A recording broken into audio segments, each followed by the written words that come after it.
다 같이 사도신경으로 우리 신앙을 고백하며 주님 앞으로 나갑시다. 나는 전능하신 아버지 하나님, 천지의 창조주를 믿습니다. 나는 그의 유일하신 아들, 우리 주 예수 그리스도를 믿습니다. 그는 성령으로 잉태되어 동정녀 마리아에게서 나시고 본디오 빌라도에게 고난을 받아 십자가에 못 박혀 죽으시고 장사된 지 사흘 만에 죽은 자 가운데서 다시 살아나셨으며 하늘에 오르시어 전능하신 아버지 하나님 우편에 앉아 계시다가 거기로부터 살아있는 자와 죽은 자를 심판하러 오십니다. 나는 성령을 믿으며 거룩한 공교회와 성도의 교제와 죄를 용서받는 것과 몸의 부활과 영생을 믿습니다. 아멘. 하늘의 문을 여소서, 이곳을 주목하소서. 주를 향한 노래가 꺼지지 않으니 하늘을 열고 보소서. 이곳에 임재하소서. 주님을 기다립니다. 기도의 향기가 하늘에 닿으니 주여 임재하여 주소서. 이곳에 오셔서 이곳에 앉으소서. 이곳에서 드리는 예배를 받으소서. 주님의 이름이 주님의 이름만이 오직 주의 이름만 이곳에 있습니다. 한 번 더 하늘의 문을 여소서. 하늘의 문을 여소서. 이곳을 주목하소서. 주를 향한 노래가 꺼지지 않으니 하늘을 열고 보소서. 이곳에 임재하소서. 주님을 기다립니다. 기도의 향기가 하늘에 닿으니 주여 임재하여 주소서. 이곳에 오셔서 이곳에 앉으소서. 이곳에서 드리는 예배를 받으소서. 주님의 이름이 주님의 이름만이 오직 주의 이름만 이곳에 있습니다. 이곳에 오셔서 이곳에 앉으소서. 이곳에서 드리는 예배를 받으소서. 주님의 이름이 주님의 이름만이 오직 주의 이름만 이곳에 있습니다. 주님의 이름이 주님의 이름만이 오직 주의 이름만 이곳에 있습니다.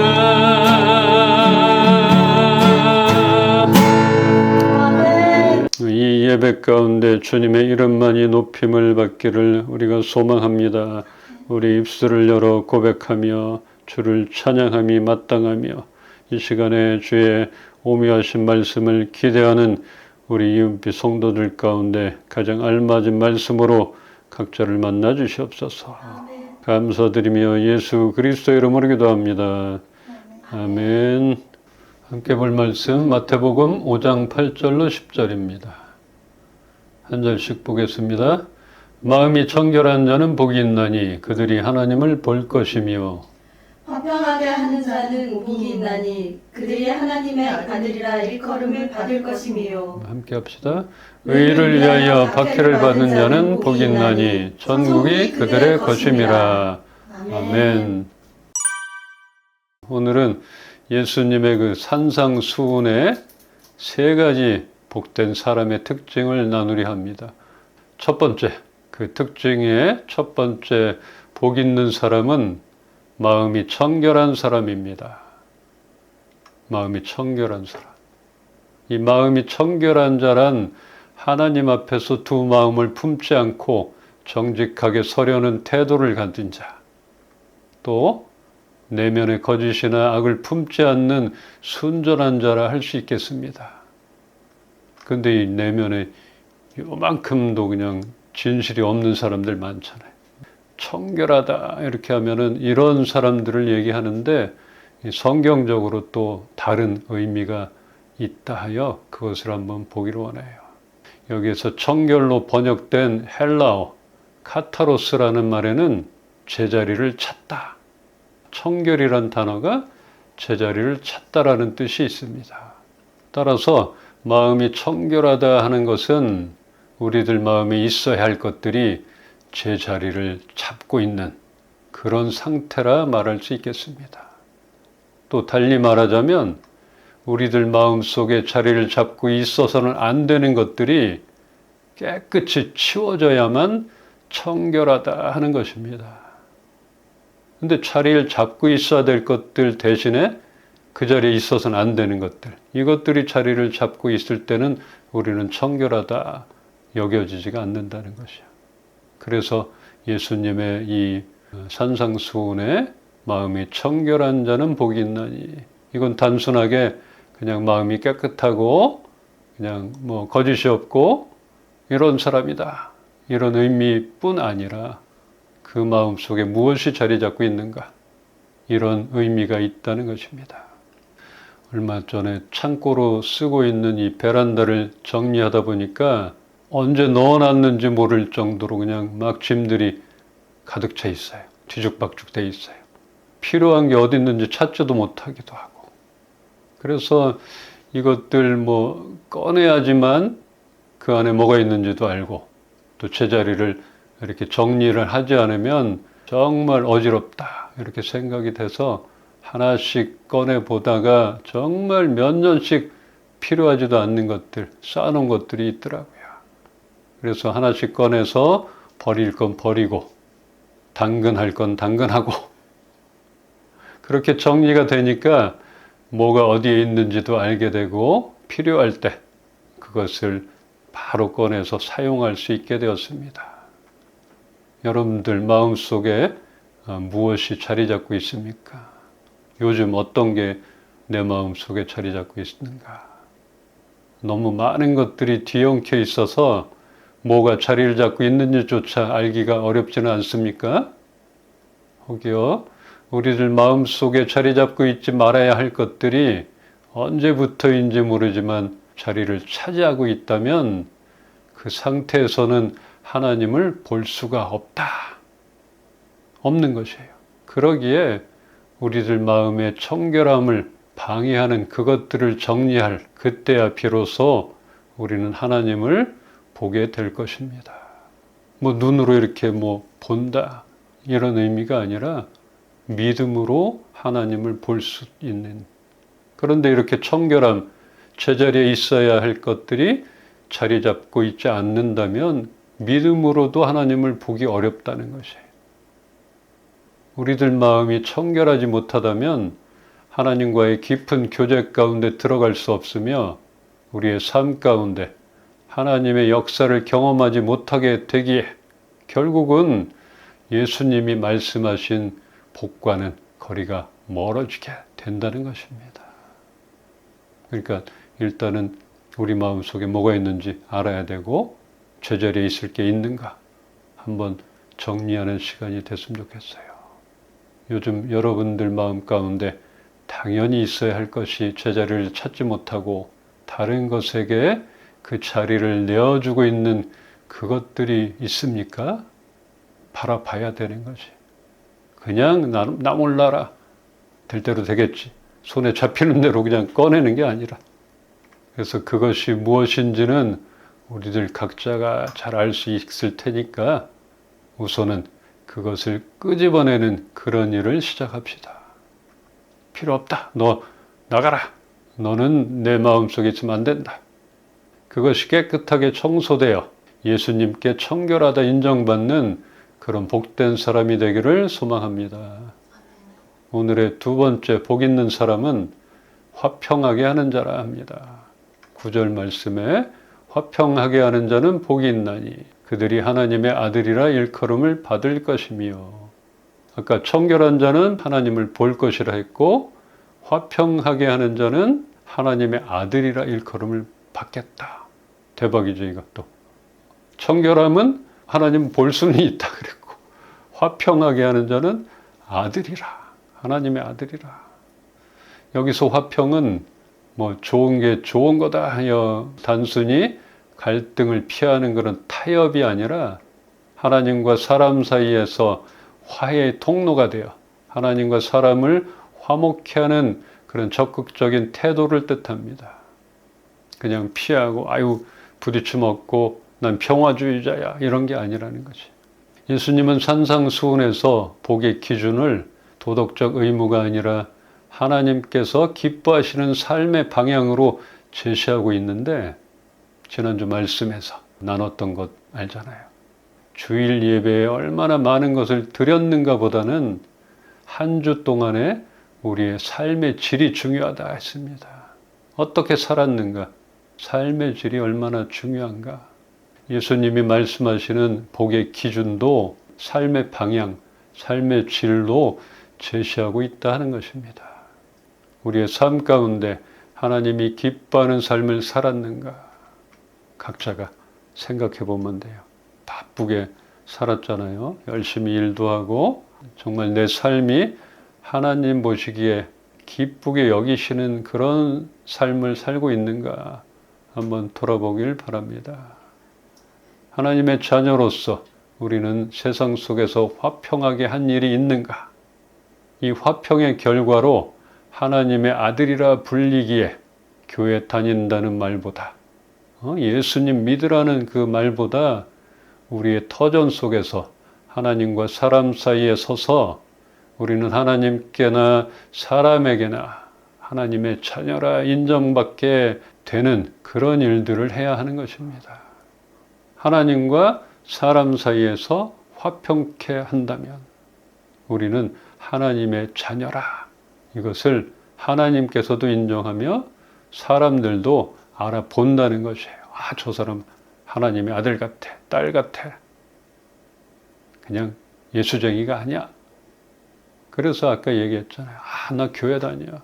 기도하고 있어. 봉사 이렇게 하고 있어. 예수님 믿어야 돼. 성경 말씀 읽어야 돼.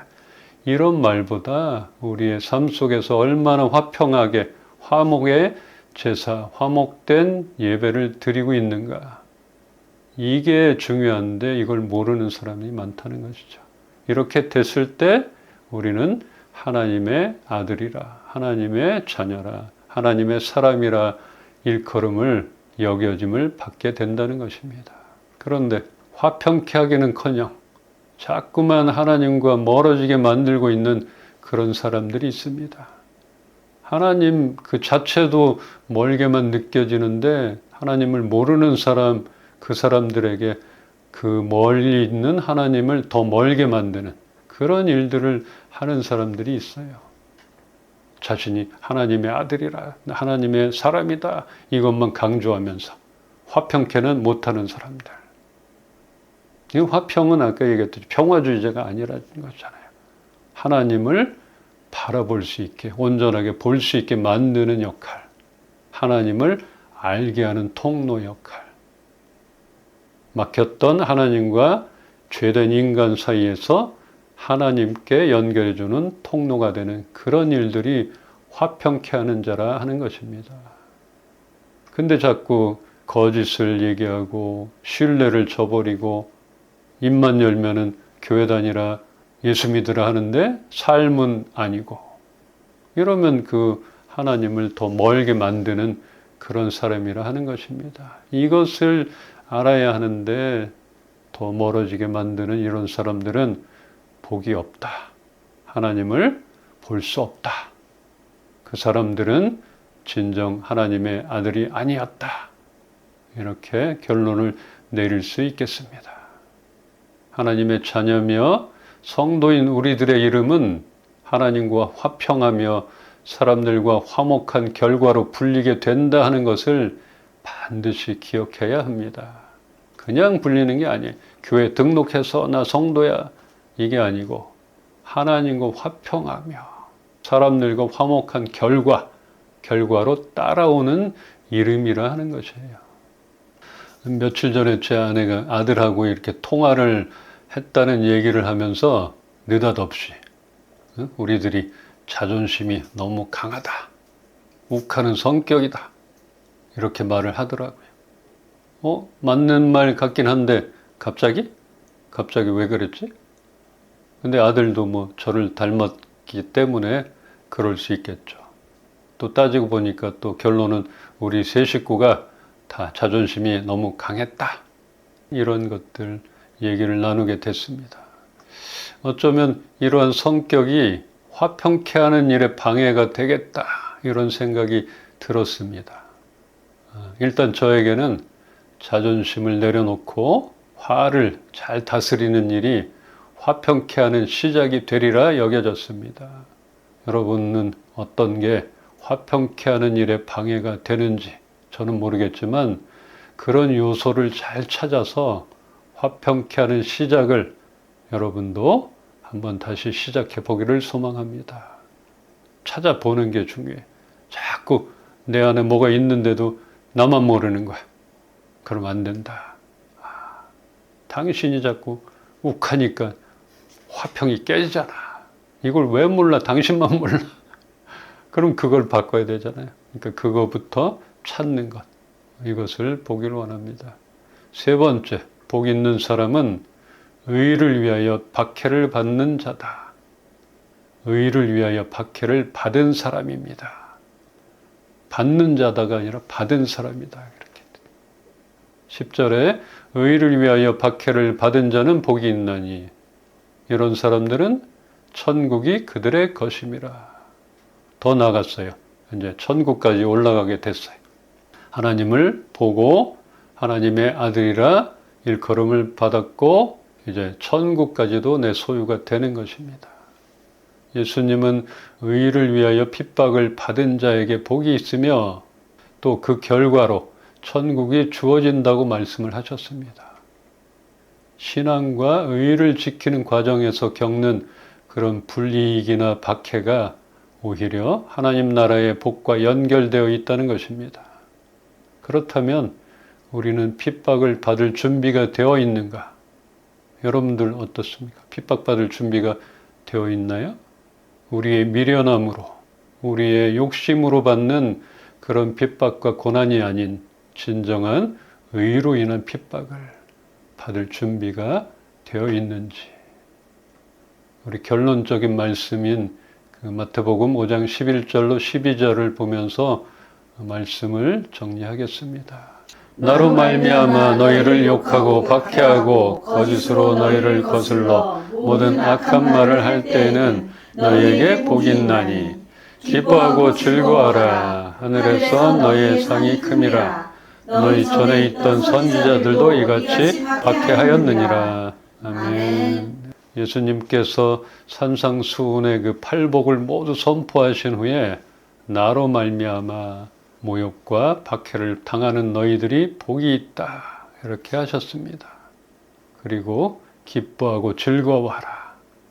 하늘에서 받을 상이 클 것이라, 이렇게 말씀을 하셨습니다. 우리는 하나님으로 인하여 핍박을 받게 되는 그런 일보다 나의 의나 자존심으로 인한 핍박이나 어려움을 당할 때가 더 많습니다. 내가 좀 참았더라면, 내가 조급하지만 않았더라면, 욕심만 내려놨더라면, 뭐 이런 것들 있잖아요. 그런데 예수님 그 이름으로 말미암아 받는 고난이나 핍박, 이것을 받을 준비, 감당할 수 있는 그런 마음의 자세 필요한 것이에요. 예수님께서 나로 말미암아 당하는 고난 내가 알고 있다. 너희가 의를 위하여 받는 핍박 내가 잊지 않겠다. 내 의와 욕심으로 당해왔던 그런 핍박과 고난, 어려움들 지금까지 그래왔다면 이제부터는 의를 위하여 예수님의 이름으로 말미암아 겪게 될 수 있는 그런 손해나 애매한 고난의 시간 속에서도 기뻐할 수 있기를 바랍니다. 우리들 마음속에서 청결함이 항상 유지되기를 소망합니다. 이런 상황에서도 나는 예수로 말미암아 기뻐하고 감사할 수 있다. 이렇게 된다면 우리들 마음속에 청결함, 진정한 청결함, 제자리에 있어야 될 것들이 바로 그 자리에 있게 될 수 있다. 여겨지니까 내가 복 있는 사람이구나.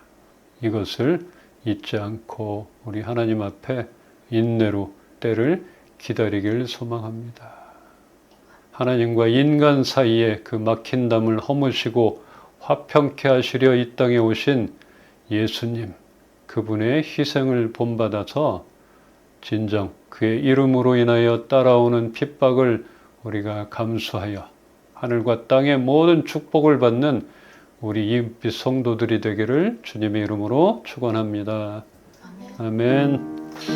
하나님, 오늘도 말씀 가운데 우리를 만나주시고 새로움을 입혀주셔서 감사드립니다.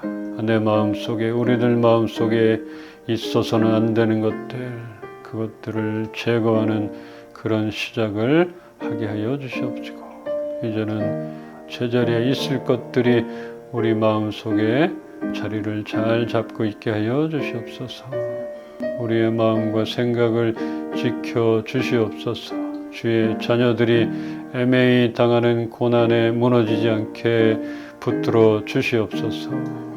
이제 한 주간 세상 가운데 나가 살면서 말씀을 의지해서 주님과 함께 걷는 그런 삶을 살다가 다시 기쁨으로 이은빛 식구들 만나게 하여 주시옵소서. 주 예수 그리스도의 은혜와 하나님의 사랑과 성령님의 교통하시고 살아 역사하심이 하나님만 바라고 하나님만 의지하는 우리 이은빛 식구들 머리 위에 이제로부터 영원토록 함께 계시기를 축원하옵나이다. 아멘. 아멘. 그대 폭풍 속을 걷고 있을 때 비바람을 마주해야 할 때 불빛조차 보이지 않아도 그대 혼자 걷지 않을 거예요. 두려움 앞에서 하늘을 보아요. 외로운 그대여 걱정 마요. 꿈꾸는 그 길을 또 걷고